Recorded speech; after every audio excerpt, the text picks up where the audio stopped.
안녕하세요. 카이스트 기계공학과 김현진입니다.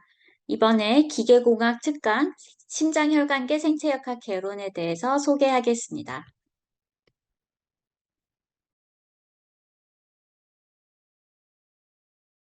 기계공학 특강 심장혈관계 생체역학 개론은 학부생과 대학원 학생을 대상으로 공학, 의학, 생리학, 해부학, 병리학, 생물학 등 여러 학문의 기본 원리를 바탕으로 심장혈관계에 이루어지는 새로운 연구, 의료 진단 기술, 의료기기 등을 소개해서 심장혈관계에 대한 이해 및 연구를 돕는 과목입니다.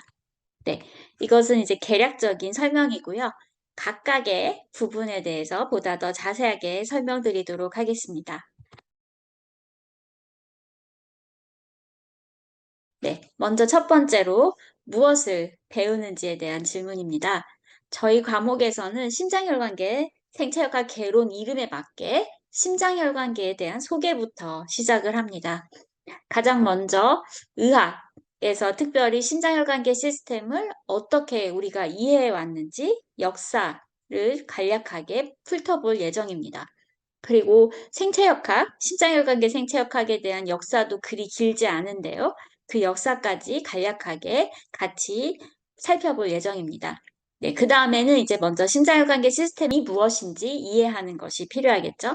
그래서 생리학부터 시작해서 우리 몸 안에 심장혈관계 시스템이 어떻게 이루어져 있는지 배우고요.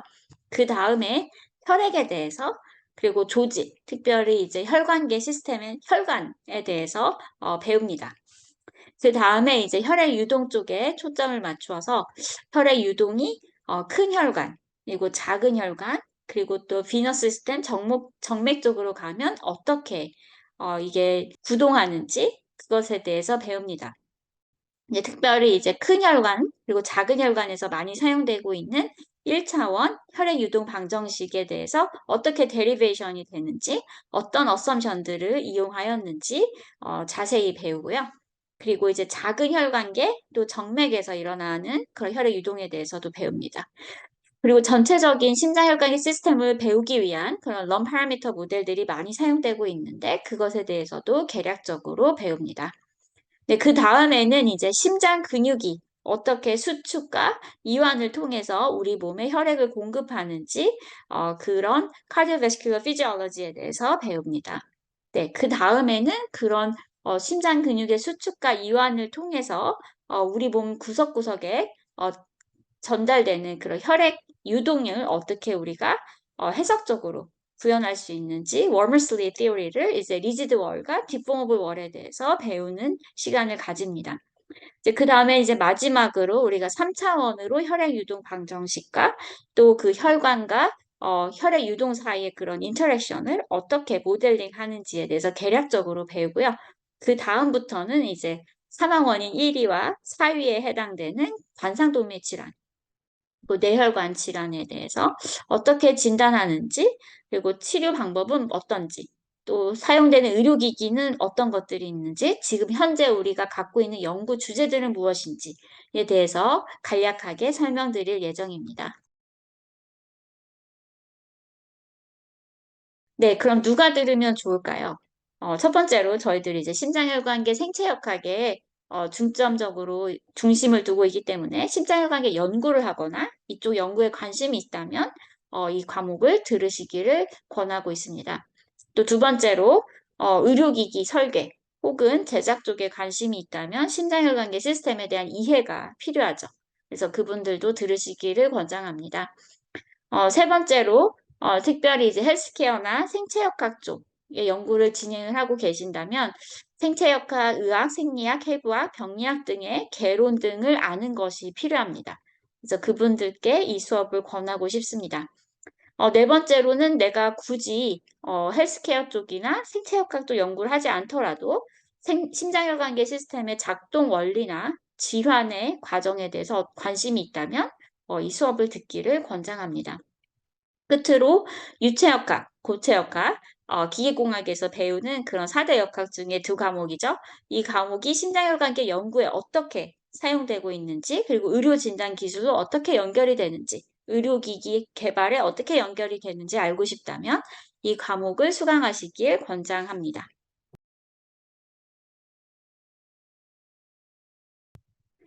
그럼 이것은 배워서 어디다 쓸 수 있을까요? 네, 첫 번째로 이제 의료 진단 기술입니다. 실제로 생체역학 해석을 이용한 또 생체역학 측정을 이용한 다양한 의료 진단 기술이 연구가 활발하게 진행되고 있고요. 어떤 연구들은 이미 의료 진단 기술로 상용화된 기술도 있습니다. 그래서 그것들에 대해서 간략하게 설명을 드릴 거고요. 그래서 배워서 실제로 의료 진단 기술을 개발하는 데 사용하실 수 있습니다. 두 번째로는 이제 의료기기 설계, 제작 및 평가할 때 필요한 여러 기술들을, 여러 지식들을 배운다고 할 수 있겠습니다. 네, 세 번째로는 이제 생체역학 혹은 생물물리학 등의 이제 연구를 하시는 분들은 이쪽에서 배우는 그런 개론들이 유용하게 쓰일 겁니다. 네 번째로는 꼭 의료기기, 심장혈관계 시스템 의료기기가 아니더라도 뭐 생체 신호를 이용한 그런 다양한 이제 헬스케어 분야의 그런 기기들이 있을 텐데 그것들의 연구에도 유용하게 쓰일 수 있습니다.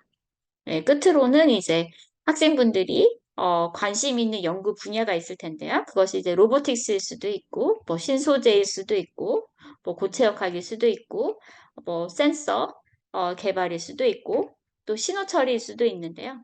그런 다양한 기술들과 다양한 연구들과 결합되어서 심장혈관계 연구가 이루어지기 때문에 이쪽에 혹시라도 관심이 있으시면 유용하게 쓰일 수 있을 것이라 생각이 듭니다.